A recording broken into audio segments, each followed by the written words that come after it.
Today I'm going to show you guys how to make your own soft shackle.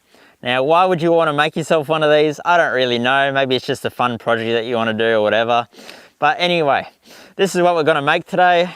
Now, this one here is made out of 12mm Dyneema.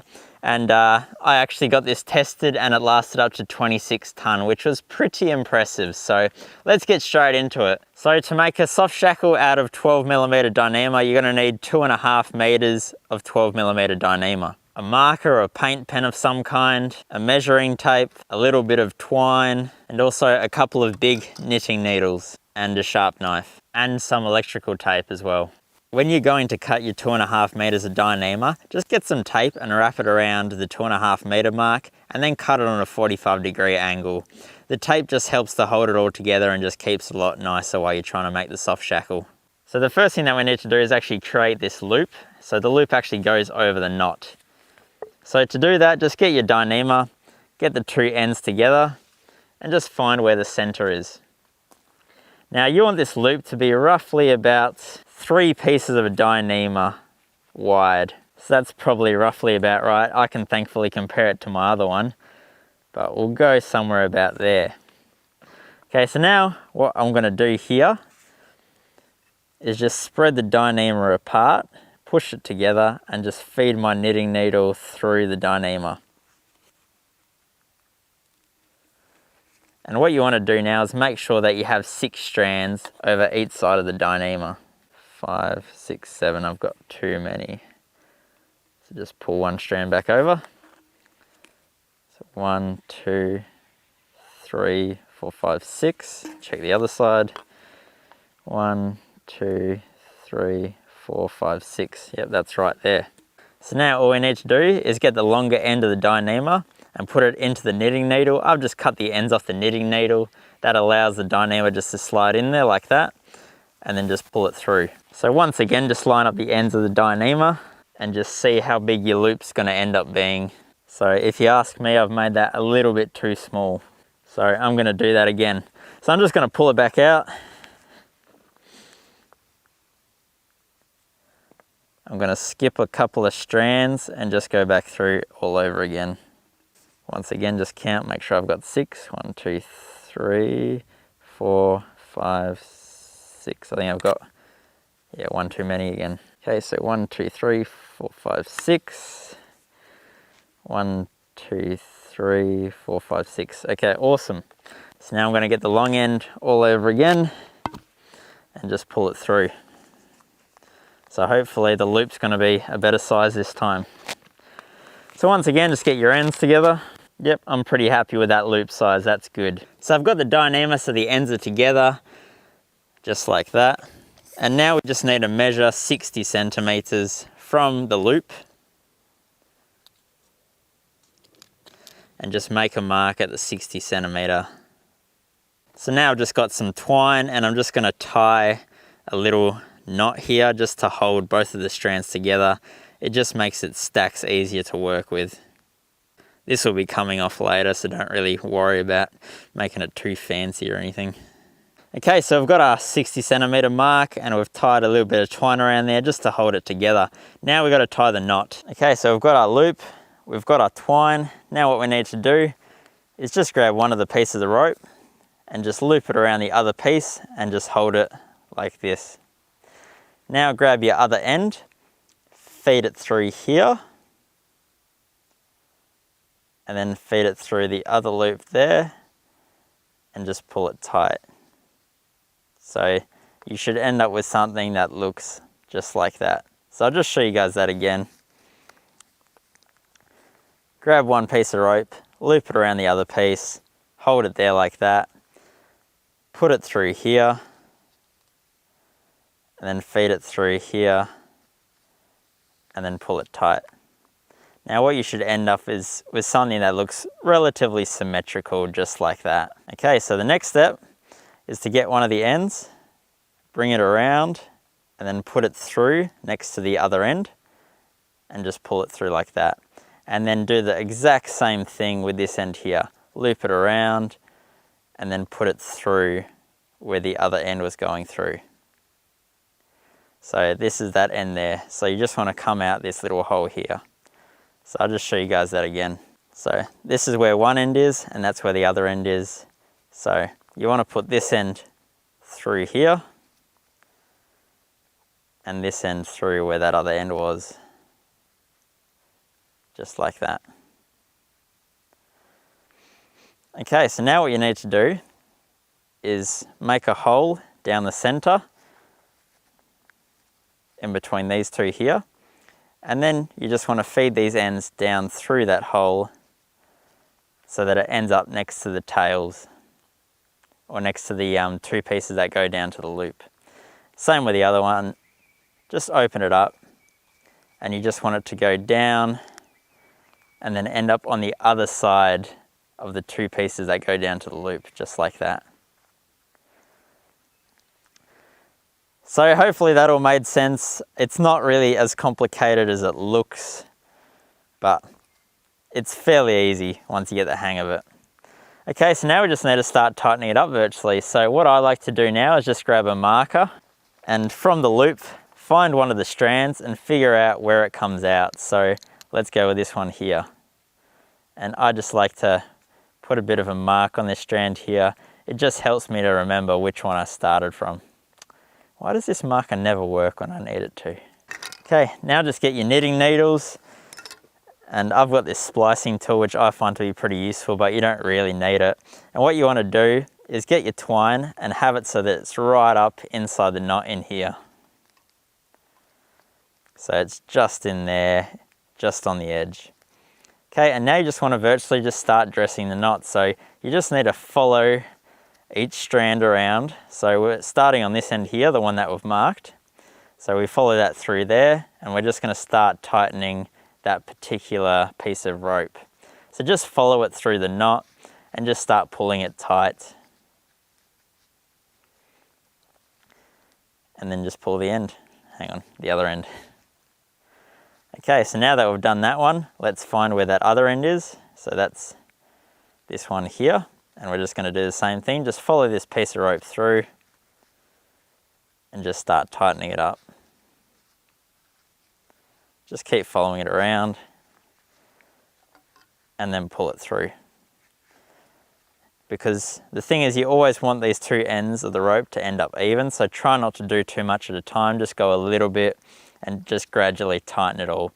So we're going to again do the one that we marked originally, so follow that through and just tighten it up. Now it takes you a little while to get your head around where the rope kind of works its way through, but you eventually get the hang of it. Okay, so now the one that's not marked, just follow it around and pull it tight.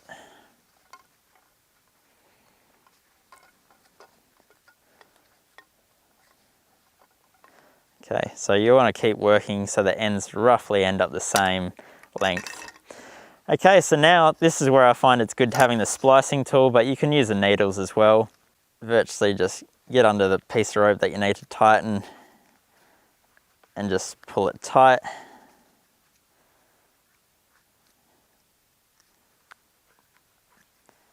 And keep following it around.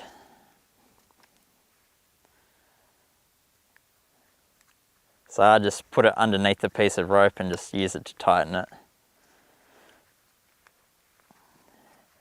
Okay, so we've done the one with the mark, now let's do the one without the mark.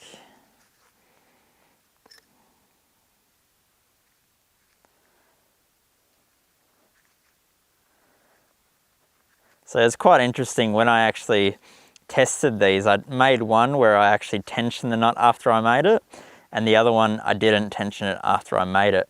And both of them held up to pretty much the same 26 tons. So it was pretty interesting how it actually didn't make that much difference at all. Okay, now let's just, so virtually just keep working your way around, just slowly tightening this knot as much as you can. So like I said, you can use the knitting needles as well. They're just a little bit more awkward and harder to use, and there's more chance of them breaking as well. Now I'm using this splicing tool just to get under the rope, and then I'm using this knitting needle to virtually just pull the tension because it's a lot wider. But you could use anything that doesn't have a sharp edge on it to do this as well. So this is virtually how I tighten the knot. Just keep pulling the strands up and then stuff the knitting needles under. But the splicing tool is very helpful just to get the strand up initially. So yeah, it's just a case of working your way around the knot and just progressively tightening the two pieces. Just make sure whatever you do that you don't damage the Dyneema, so don't use anything sharp. Okay, we're getting there. The ends are probably about 15 centimeters long at the moment, so I'll just do it a couple more times until I get it as tight as I can, and then I'll show you guys what we got to do next. So I've tightened up the knot as much as I can just by working my way around each one, just following it through. Now just pull the ends as much as you can virtually. Okay, awesome stuff. Now we just need to do the tapers. So grab your marker and we're going to start about halfway down the tails, and all we're going to do is just mark 2 strands. Far out. Why does this marker never want to work? Okay, so we mark 2 strands just like that. Then we're going to skip 2, and we're going to mark 2, skip 2 and mark 2. And we're just going to do the same on the other end here. So we're going to mark 2. Oh, come on, work for me. Skip 2, mark 2, skip 2, mark 2. Okay, so now all we need to do is just push it apart and just pick out that particular strand. And you want to cut it virtually where you can see the little crease. If you can cut it there, that's ideal because then it just sits nicely in the rope. So just pull it out, put the knife under it, and just cut it through like that. And then just pull the rest of the strand out, just like that. So do the same for the other one that we've marked here, pull it out, just next to the little indent, that's the perfect place to cut it. And then just pull it out. So that's 2 done. Now we just got to do these 2.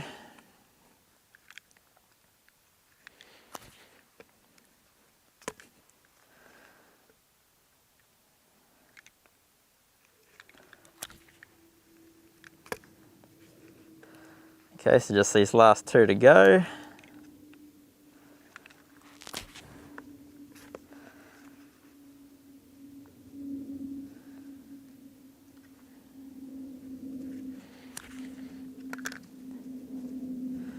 Okay, so that's us done on one side. Now I'm just going to do the same on the other one here, but I won't bore you guys with that. At this point, I'm just going to cut off that little bit of twine that I put originally there. Just going to get rid of that. So we've pulled out 12 strands all up from both of the ends. Now I'm just going to get my thinner knitting needle. And what we need to do now is virtually just go in as close as we can to the knot. So just push it apart and just push your knitting needle into the center and just work it down into the Dyneema.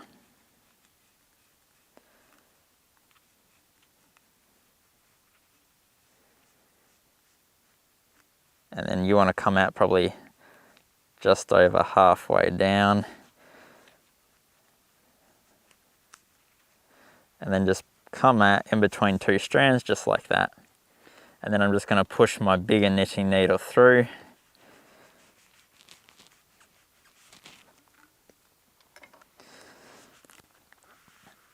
So now I just get the end and feed it into the knitting needle. Just like that. And then just pull the knitting needle through. And just push as much of the Dyneema in as you can. Okay, and then just pull this end, just like that. Okay, awesome. Now let's just do the same for the other side. So now we're just going to take this tape off the ends.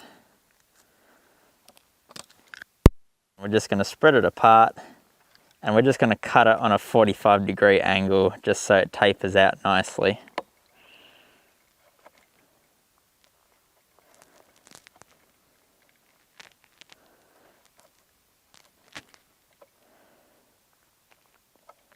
Just like that. Okay, so now just grab the Dyneema next to the knot here and just pull it down so that you milk it, and that end should just fall into the Dyneema. Okay, let's do the same on the other side. Take the tape off, spread it out a little bit, and then just cut it on a nice angle. Then just grab it next to the knot and just milk it down so that end just disappears into the Dyneema.